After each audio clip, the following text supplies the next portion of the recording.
pemirsa, apa kabar hari ini? Semoga Anda selalu sehat di masa pandemi dan selalu bersemangat untuk menjalani aktivitas.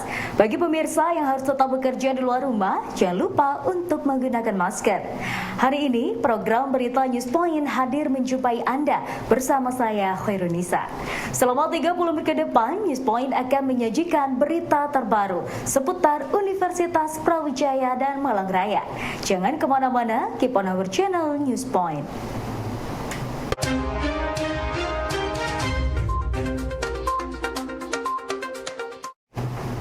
Dalam upaya mengembangkan sektor ekonomi kreatif menjadi motor penggerak perekonomian daerah, Badan Perencanaan Pembangunan Daerah Bapeda Kota Malang memfasilitasi kolaborasi dan integrasi berbagai subsektor kreatif di Kota Malang yang disusun dalam rencana Roadmap Ekonomi Kreatif Kota Malang tahun 2022 hingga 2027. Dalam penyusunan roadmap ini, Bapeda melibatkan akademisi, Komite Ekonomi Kreatif, dan organisasi perangkat daerah terkait. Melalui berbagai diskusi dengan pelaku ekonomi kreatif, persoalan updating data di OPD dan integrasi antar subsektor ekonomi kreatif terus diupayakan sehingga tercipta roadmap program yang berkesinambungan untuk kemudian diajukan menjadi peraturan wali kota.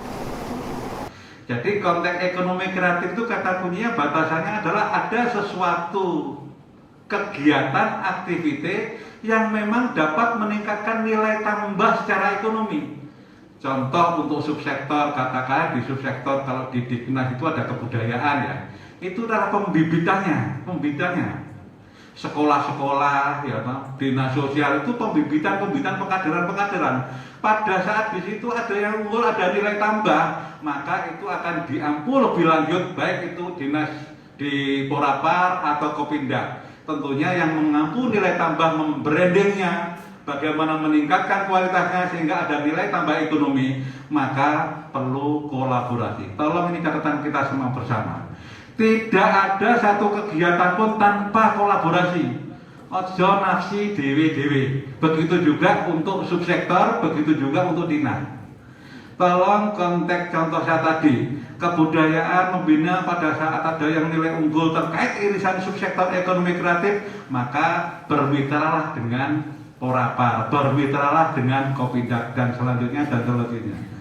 Karena ke depan saya berpikir bahwa dalam konteks pemberdayaan pun, untuk pemberdayaan level awal, saya nggak ngomong ekonomi kreatif ya, pemberdayaan level awal itu nanti akan diampu melalui kelurahan dan dinas sosial dan dinas yang lainnya yang belum tentu dalam konteks ini tidak berkaitan langsung tapi konteks mengawalinya.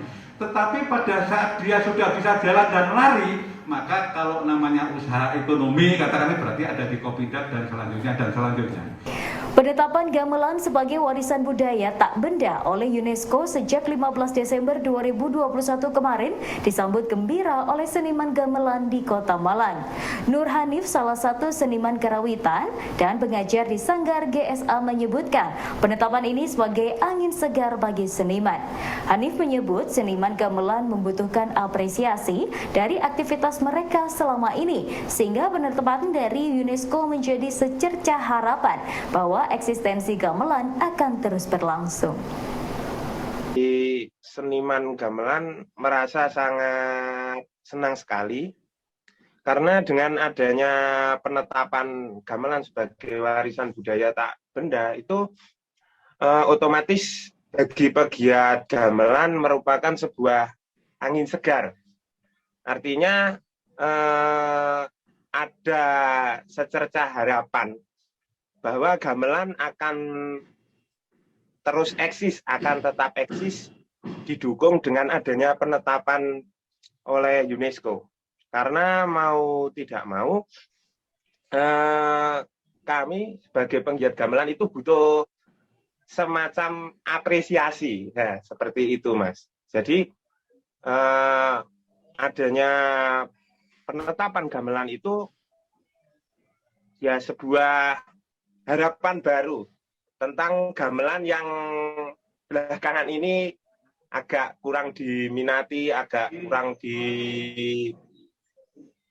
oleh masyarakat. Artinya dengan hal itu semakin membuat semangat baru.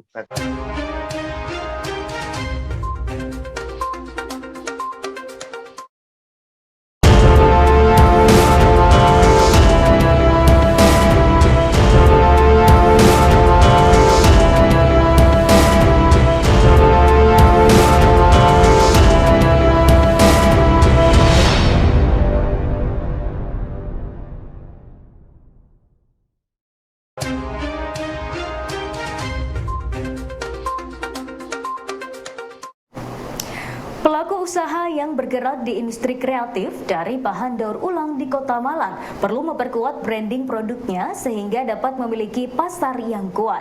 Dosen Kewirausahaan FEBUB Sri Palupi menilai keberadaan mereka dalam sebuah komunitas sudah bagus untuk ekosistem industri kreatif di Malang. Namun agar produknya memiliki pasar yang kuat, maka inovasi produk dan branding harus dilakukan. Palui juga berharap komunitas ini bisa inklusif dan berkolaborasi dengan sektor lain agar produknya dapat semakin dikenal. Jadi ini menarik ya, jadi ada komunitas UKM yang khusus concern ke produk-produk yang dari daur ulang gitu ya. Menarik karena ternyata di Malang ini ada yang istilahnya kita develop community itu gitu. Jadi ini sangat berharga dan bernilai ya untuk di Malang. Kalau kita ternyata punya komunitas ini, karena sulit membangun sebuah komunitas yang punya komitmen tinggi seperti ini. Ya, kalau misalkan komunitas ini bisa mendapatkan segmen pasar di luar Malang dan itu sustain, itu bagus. Jadi tidak ada yang salah dengan itu. Apalagi sampai bisa ekspor. Ya. Nah, kalau misalkan ke depan komunitas atau di industri ya. Apakah itu harus atau tidak? Tidak harus. Ya, tidak harus. Memang produk-produk kreatif ya. Ini kan termasuk produk kreatif ya. Kreatif. Apa itu bukan di luar justru ya. Untuk seperti rotan atau kayu seperti itu kan di Jogja maupun di Bandung. Produk kreatif itu justru pasarnya di luar. Nah, tetapi kita tetap perlu menyasar. Gunung Semeru kembali mengeluarkan awan panas guguran disertai lahar dingin pada hari Kamis 17 Desember 2021 kemarin. Menurut pakar kebencanaan dan kebumian Universitas Brawijaya, Profesor Adi Susilo, saat ini perilaku Gunung Semeru telah berubah. Kita tidak dapat memprediksi kapan selesainya letusan dari Gunung Semeru ini. Berikut penjelasan dari Guru Besar Kebencanaan Universitas Brawijaya. Terjadi awan panas guguran, keluarlah magma lagi yang disertai dengan turunnya material yang panas di samping awan, di samping abu vulkaniknya, tetapi juga meluncur ke bawah itu material panas dari gunung api. Kenapa begitu? Karena sudah lubang itu tadi didorong ke atas oleh tekanan dari bawah, tidak terhalang. Kalau seandainya terhalang, seperti kasus Gunung Kidul terhalang, maka nanti letusannya akan eksplosif sekali. Tetapi Semeru ini karena sudah terbuka ke atas, terdorong aja langsung meluncur ke bawah, awan panas dan juga material panas itu meluncur ke bawah ke arah di mana memang jalur yang sudah terjadi itu ada. Nah, dari situ memang masyarakat diharapkan adaptasi masyarakat dan pemerintah, adaptasi dan mitigasi bencana Semeru itu cepat dilakukan. Kenapa adaptasi? Bahwa Semeru ini tipenya sudah tidak tipe seperti itu lagi, hanya mengeluarkan letusan kecil, menimbun pasir di pinggiran. Setelah itu nanti kalau sudah nggak stabil pasirnya meluncur ke bawah dan bisa diantisipasi, orang bisa lari.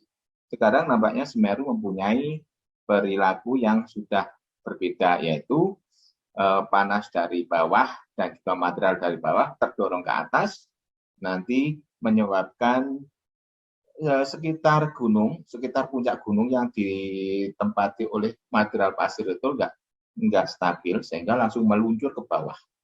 Jadi material pasir yang di sekitar puncak gunung itu juga tetap panas karena setiap hari tertimbun atau ditambahi oleh material Semeru yang di atasnya panas, di bawahnya pun juga masih panas, tidak sampai dingin. Jadi material panas sehingga di daerah sampai ke bawah pun, sampai beberapa hari kena air pun, material masih panas. Itu kan karena memang material pasir dan batu itu adalah Makin mudahnya bertransaksi di pasar modal, Indonesia menumbuhkan munculnya beberapa kelompok atau komunitas mahasiswa yang terjun ke pasar modal. Kondisi ini ditangkap oleh Laboratorium Investasi dan Pasar Modal FEBUB dengan mewadahi dan melakukan aktivitas bersama mereka. Kepala Laboratorium IPM FEBUB Nova Adib menyebutkan salah satu aktivitas bersama komunitas mahasiswa ini adalah trading bersama dan melakukan analisa saham untuk menjadi rekomendasi. Kegiatan ini selain membantu mahasiswa dalam jeli berinvestasi, juga sebagai sarana literasi mengenai dunia pasar modal kepada mahasiswa agar dapat menjadi investor yang jeli dan cerdik. Jadi kalau animo itu, kalau dulu ketika masih normal, ketika masih offline itu ya lumayan, yang tidak banyak ya, tapi yang memang itu tergantung ke minat masing-masing mahasiswa, tapi lumayan. Jadi tiap hari di sini penuh mereka untuk trading bersama, ya kan, untuk saling kasih rekomendasi saham apa yang layak dibeli atau mana saham yang harus dihindari, ada begitu. Nah itu animonya, apalagi dengan ditunjang dengan kemudahan untuk membuka akun sebagai investor dengan setoran awal yang cukup terjangkau oleh mahasiswa, itu Rp100.000 untuk setoran awal. Tapi untuk sekarang ini, ya ini sudah hampir 2 tahun, sudah tidak ada aktivitas trading bareng lagi seperti dulu ya, karena mahasiswa itu sudah pada pulang kampung semua.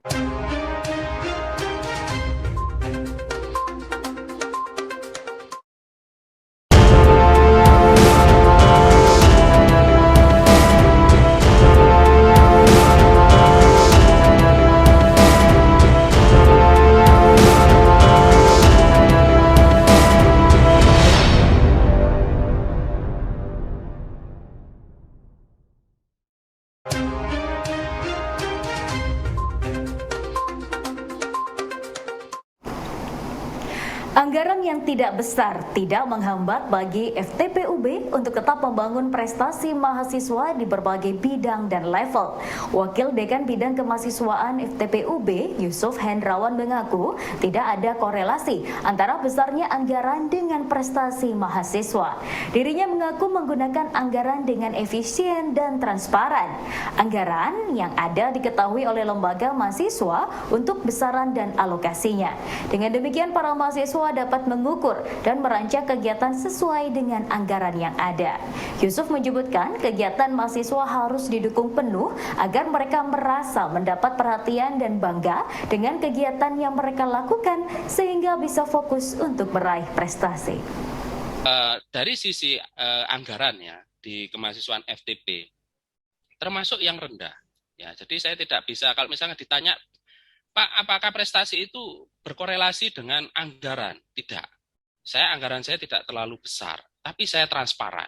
Saya transparan anggaran yang saya gunakan untuk adik mahasiswa seperti apa, saya bagi seperti ini, yang berprestasi saya berikan reward, yang perlu mereka dukungan kita support ya. Seperti kemarin KMI, saya mensupport stand-nya adik-adik, saya tidak mau stand FTP itu terlihat jelek. Jadi saya mengeluarkan dana ya dari FTP sendiri supaya stand mereka bagus sehingga timbul kebanggaan bagi mahasiswa FTP bahwa oh ini loh saya diperhatikan, oh ini saya didukung, saya ini diinikan. Kemarin adik-adik mahasiswa yang dari KMI sangat berterima kasih sekali ke saya. Kenapa? Karena stand mereka termasuk yang paling bagus. Karena saya panggil vendor sendiri, saya bangunkan sendiri ya, artinya untuk menaikkan kepercayaan diri mereka supaya oh ini loh FTP itu, fakultas itu walaupun dananya sedikit tapi kami sangat perhatian. Nah, sehingga dari situ ya, itu anggaran ya, kalau dari sisi anggaran kalau ditanya apakah prestasi itu berkorelasi dengan anggaran, saya bilang tidak. Selama kita bisa efektif dan efisien memanfaatkan anggaran untuk adik-adik mahasiswa, saya kira itu bisa prestasi bisa kita capai dengan maksimal. Pemilihan mahasiswa Fakultas Hukum Universitas Brawijaya telah selesai digelar pada 6 Desember lalu, lebih cepat jika dibandingkan dengan timeline pelaksanaan Pemira UB yang direncanakan pemungutan suara akan digelar pada 3 Januari 2022 mendatang.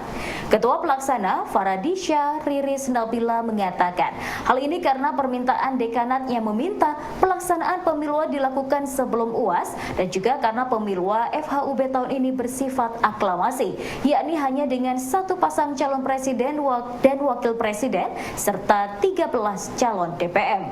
Berikut penjelasannya. Untuk pelaksanaan pemilu dari FHUB di tahun ini itu sebenarnya sudah dilaksanakan secara online, full online sejak tanggal 24 November sampai dengan tanggal 6 Desember tahun 2021. Jadi dari rangkaiannya itu dimulai pada tanggal 24 dari sosialisasi dulu, kemudian ada pengambilan berkas, ada pengembalian berkas, kemudian dilanjutkan dengan rangkaian-rangkaian yang lainnya. Nah, untuk pengambilan berkas itu dilaksanakan pada tanggal 25 sampai dengan tanggal 26 November, di mana itu pada hasilnya kemarin itu terdapat 8 orang pendaftar yang mengambil formulir calon presiden, kemudian ada 16 orang pendaftar yang mengambil formulir wakil presiden, dan juga 24 orang pendaftar yang mengambil formulir anggota Dewan Perwakilan Mahasiswa. Nah, kemudian rangkaian kembali dilanjutkan pada tanggal 27 November, itu ada pengembalian berkas, di mana dalam pengembalian berkas ini ada total 2 pasangan calon presiden dan wakil presiden, kemudian ada satu wakil presiden, satu calon wakil presiden tanpa pasangan, kemudian juga ada 15 bakal calon Dewan Perwakilan Mahasiswa. Nah, selanjutnya selesai tahap pengembalian berkas itu akan dilanjutkan kembali dengan proses verifikasi, di mana proses verifikasi ini itu nanti panitia akan mengecek kelengkapan berkas dari bakal calon yang sebelumnya sudah melakukan pengembalian berkas. Nah, dari proses verifikasi ini terdapat 2 bakal calon Dewan Perwakilan Mahasiswa yang mengundurkan diri, kemudian ada juga 1 orang calon wakil presiden tanpa pasangan presiden yang tidak lolos verifikasi berkas karena berkas tidak lengkap, dan juga ada 1 pasangan calon presiden dan wakil presiden yang juga tidak lolos verifikasi berkas karena calon presidennya itu tidak melampirkan surat keterangan cuti dari Dewan Perwakilan Mahasiswa. Jadi calon presiden dan wakil presiden ini, calon presidennya itu diketahui saat ini merupakan anggota Dewan Perwakilan Mahasiswa aktif tahun 2021 dan tidak melampirkan surat cutinya sehingga dinyatakan tidak lolos berkas. Nah, jadi pada proses verifikasi kemudian ditetapkan daftar calon tetap, itu ada 1 pasangan presiden dan wakil presiden atas nama Raffi Raihan Al-Khazri dan juga Friska Adriana Putri. Kemudian ada 13 calon Dewan Perwakilan Mahasiswa, itu ada atas nama Abdurrahman, atas nama Ramadhani, Evan, Gian, Muhammad Aulia, Rifko, Muhammad Azri, Riyandika Abel, Radela, Raja, Faris, Joshua, dan juga Delot Yero. Mengelola 150 ekor domba dengan konsep penggemukan memiliki tantangan tersendiri bagi Justian Ahmad, alumni Fapet UB 2020. Menurutnya saat ini tantangan dalam pengelolaan domba miliknya terdapat pada pakan karena dirinya mencoba meramu pakan sendiri berdasarkan ilmu kuliah yang selama ini digelutinya. Fase uji coba berbagai formula pakan menjadi tantangan bagi usaha miliknya. Selain itu, karena fokus pada penggemukan, alumni Fapet UB ini juga harus pintar berburu bibit atau bakalan yang akan digemukan. Saat ini berburu bakalan menjadi kendala karena pelaku usaha pembibitan masih terbatas, sementara kebutuhan pasar terus naik. Kalau tantangan bagi saya sendiri ya Mas, sebenarnya salah satunya pakan gitu, karena saya kan masih uji coba, bukan uji coba, masih mencoba menemukan formulasi pakan yang terbaik gitu kan, yang bisa menggemukkan domba dalam target waktu tertentu. Cuma kan karena istilahnya kita masih mencari formula terbaik, berarti kan dalam arti masih evaluasi pakan. Nah, Sedangkan kita harus berkutat dengan waktu. Target saya dalam penggemukan itu 2 bulan, karena saya menggunakan domba dari Jawa Barat. Gitu. Jadi domba dari Jawa Barat ini posturnya memang sedikit berbeda Mas dengan domba Jawa Tengah. Kalau domba Jawa Barat itu posturnya agak lebih kecil, tapi dia bisa digemukkan dalam waktu cepat. Gitu. Kalau domba Jawa Tengah posturnya memang dia lagi besar, tapi digemukannya dengan waktu yang lebih lama, biasanya 2,5 sampai 3 bulan. Sedangkan kalau saya targetnya 50 sampai 60 hari. Kira-kira seperti itu. Nah, yang pertama tadi kendalanya di pakan. Jadi saya masih mencari formulasi lah untuk yang mana sih formulasi yang terbaik gitu. Sebenarnya sih ada cara gampang untuk penggemukan, beli konsentrat gitu, tapi kan saya ingin mencobalah menerapkan yang ilmu yang udah saya dapat gitu dengan cara ya mencoba membuat pakan sendiri. Kemudian kendala yang kedua itu pasar dan bakalan Mas. Jadi memang sekarang ini banyak peternak penggemukan yang baru bermunculan gitu, karena melihat peluang yang besar, perputaran juga cepat, hasilnya juga lumayan besar. Nah, itu menjadi daya tarik tersendiri. Cuma kesulitan di kita memang sedikit, atau bukan sedikit, misalnya yang pemain penggemukan dengan pemain breeding itu nggak berbanding sejalan gitu. Mungkin yang penggemukan semakin banyak, tapi kan yang melakukan breeding ya segitu-segitu doang. Jadi kan istilahnya semakin lama makin sulit mencari bakalan. Nah, ketika sulit mencari bakalan, harga itu selalu naik Mas tiap tahun. Jadi ya tahun lalu misalnya harga bakalan itu di harga kisaran ya 40.000. Nah, sekarang harga bakalan sudah 50.000 ke atas. Ya pemirsa, informasi tadi sekaligus menutup perjumpaan kita hari ini. Jangan lupa saksikan News Point setiap hari pukul 19.30 waktu Indonesia Barat hanya di UBTV, Televisi Pendidikan Universitas Brawijaya. Saya Khairunisa dan seluruh kru yang bertugas pamit undur diri. Tetap patuhi protokol kesehatan, wajib menggunakan masker. Terima kasih dan selamat beraktivitas.